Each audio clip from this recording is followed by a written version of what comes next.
こんにちは、ローファムチャンネルのさきです。今回は産後の入院生活の様子を動画でまとめてみました。最後まで楽しんで見ていただけたら嬉しいです。出産レポや入院中の食事記録は以前に動画でアップしているので、興味がある方はそちらもチェックしてみてくださいね。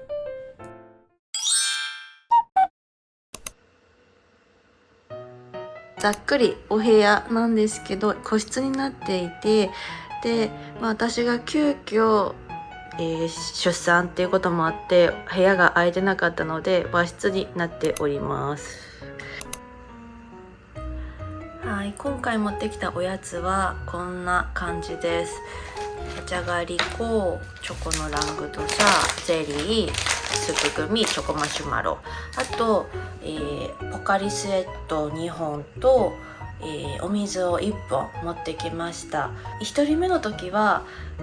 こういったお菓子類ではなくって玄米プランだったりとか本当に補助食を持ってったんですけど、その時食べる気力食べたいっていう欲がなくって、今回2人目の時はもうチョコ系だったりとかもう本当にお菓子を持ってきました。おはようございます。今は、7時37分で、起きたので8時から朝ごはんで朝ごはん待ちです。あの後、ちょっとお菓子を食べて結局チョコマシュマロも全部食べちゃってで、おしっこも出さないとと思ってアクエリアスとあと、生茶カフェインレスの生茶を2本飲み切りました。でその後少し寝まして、5時半ぐらいかなでトイレ行ったら無事に出ました。よかったです。これで尿に管を通さずに痛い思いをしなくていいようになりました。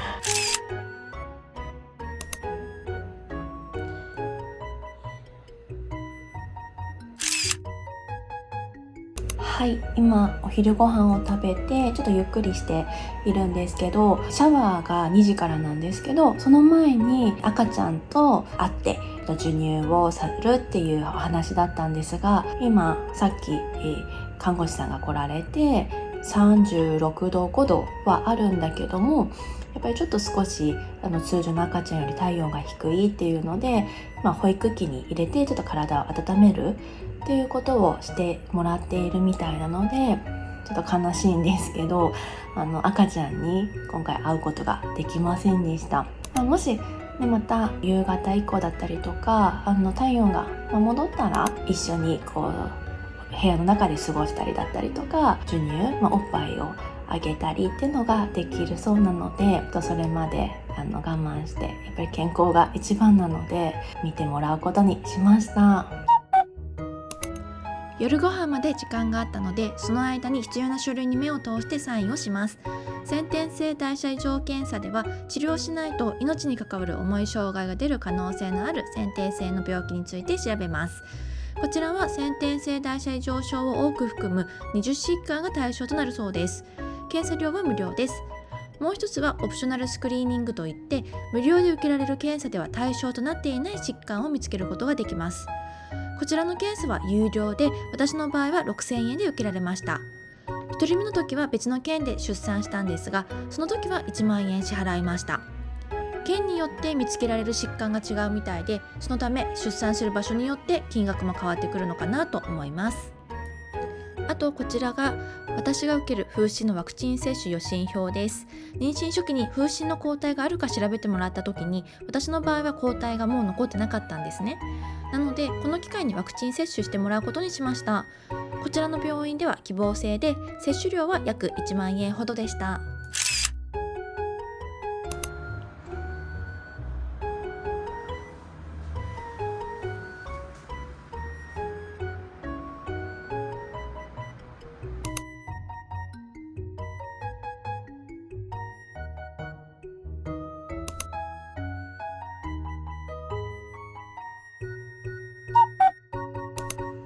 見えますかね。ちょっとお腹がポコってしております。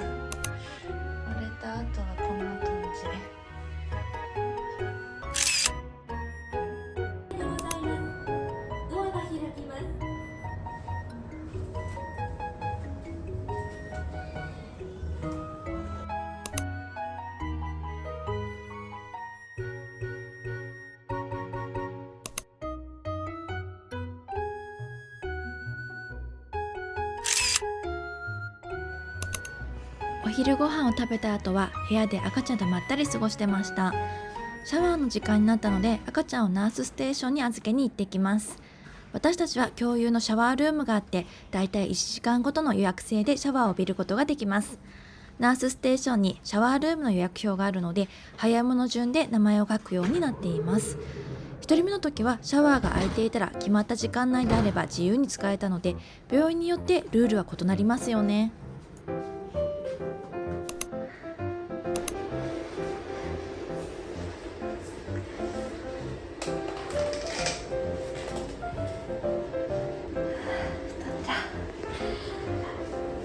ご飯が美味しすぎて、よいしょしょ、ちょっと体重が最初 64.8 だったんですけど、ってことは2キロ太った。本日は午前中だけで風疹の注射だけなのかなと思っていたら、なんとサプライズ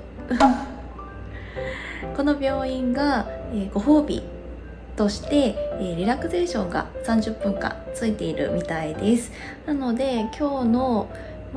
2時ぐらいとか3時ぐらいに、30分、マッサージをしてくれるそうです。やったーこんな感じで10ヶ月大きいお腹で頑張ったご褒美に心身リラックスっていうので、30分間足つぼ、手のつぼ、あとヘッドショルダーで選べるみたいです。ご飯食べ終わりました。ご飯の量が多いと思ってたんですけど、意外とペロッと食べちゃいました。美味しかったです。今日入院してから、2日目なんですけど、やっぱりお通じがちょっと良くないので、病院からこちら、マグミットをもらったので、ちょっとこれを飲んでお通じを良くしていきたいと思います。はい、今ご飯を食べ終えて夜7時になろうとしています。先ほど赤ちゃんに、おっぱい、刺激してもらって、4時だったので、あれから3時間ほど経ったんですけど、まだ起きる気配を感じない。11時ぐらいからミルクを全然今飲んでなくて、ずっと寝ているのでちょっと心配なんですけど、看護師さんに相談したら、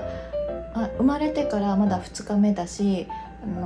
それまではずっと嘔吐を繰り返していたので、ようやくちょっと今嘔吐が収まって、ちょっと眠気の方が勝ってるんだろうっていうので言われました。で、赤ちゃんはまだ体の中にエネルギーとしてこう蓄えがあるみたいなので、それほど心配しなくていいっていうことだったので、様子を見ながらっていうところであるんですけど、ちょっとそろそろまた刺激を与えて、母乳を出せるようにしたいなと思うので、ちょっとかわいそうだけど起こしてみたいと思います。1人目の時も母乳に挑戦しましたが、長男は生まれた時から力が強くておっぱいを吸わせるのに苦労しました。当時は30分近く頑張って吸わせていましたが、まだ軌道に乗っていないおっぱいから母乳もあまり出ず、長男も早くミルクくれと体をのけぞらせて暴れるので、私も疲労困憊していました。そのため出産3日で母乳を諦め、完全ミルクの子育てに切り替えました。赤ちゃんが生まれたら勝手に母乳も出てくると思っていましたが、現実はそんなに甘くないと思い知らされました。次男はお腹が空くより眠い方が勝ってしまい、完全に起きず、私も上手に起こすことができず、本来なら頑張って起こして夜におっぱいをあげる方が刺激になって母乳も出やすいそうなんですが、私も疲れてしまって、この日の夜はそのまま赤ちゃんをナースステーションに預けることにしました。赤ちゃんも看護師さんから連れてきてもらって一緒にいます。最後にミルクを飲んだのが3時半らしいんですけど、それからちょっと飲んでいないので、ミルクを飲ませたいんですが、まだ寝てる眠いかな、お腹空いたかな。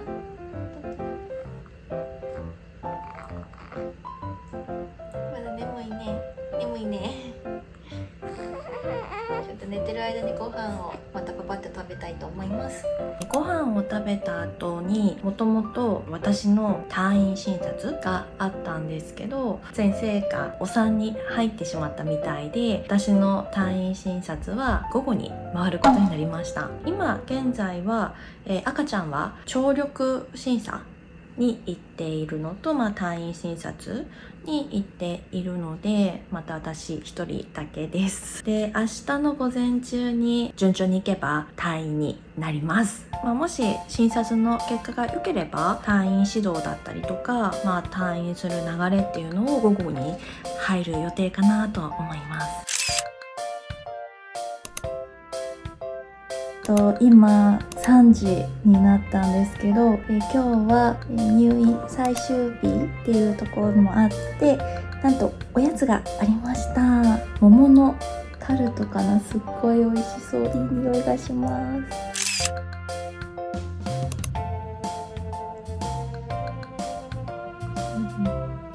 よく寝てますな。兄さん、眠い？ずっと寝てるの？お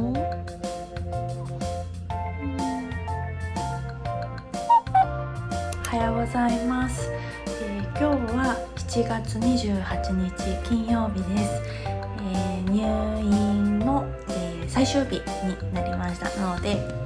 午前中10時に、退院予定です。昨日は初めて母子同室をちょっとやってみようと思って夜、赤ちゃんと一緒に寝ていました。ただ11時半かな、最後ミルクを飲ませて、あとおっぱいも吸ってもらって、じゃあ次、だいたい 3,4 時間おきで、4時ぐらいに飲ませようかなって思ってたんですけど、途中でもう1時半だったりとか、もう2時半自体で赤ちゃんが泣いちゃって、もちろんね、その泣いちゃったらおっぱいを吸わせていいんですけど、なんかおっぱいだけじゃやっぱり物足りなくって、であやせたりとかしていました。あやしてもちょっと泣いちゃって、私のちょっと体力的にも1日目なんですけど限界を迎えてしまったので、看護師さんを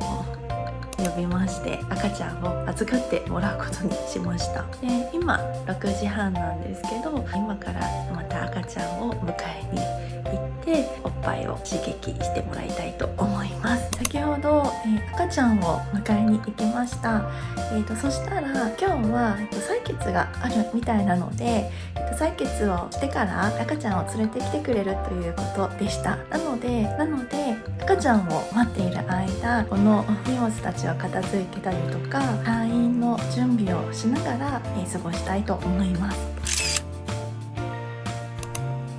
赤ちゃんが戻ってきました。おかえりなさい。採血で泣き疲れたみたいです。寝てる。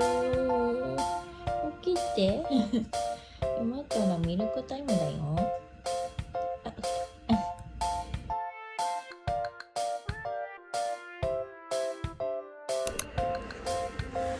はい、無事に会見も終わって今から、退院します。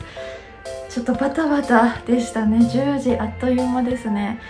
はい、で今日父が迎えに来てるので、荷物を今から下ろして、赤ちゃんも今ナースステーションに預かってもらってるので迎えに行きたいと思います。入院生活すっごい充実していました。またもし里帰り出産だったりする予定あれば、ここの病院をまた使いたいと思います。お世話になりました。久しぶり。いい子にしてばばとじじたまとった気になるね。赤ちゃん泣きよんね。気になるね。赤ちゃんでとわちゃんの弟よ。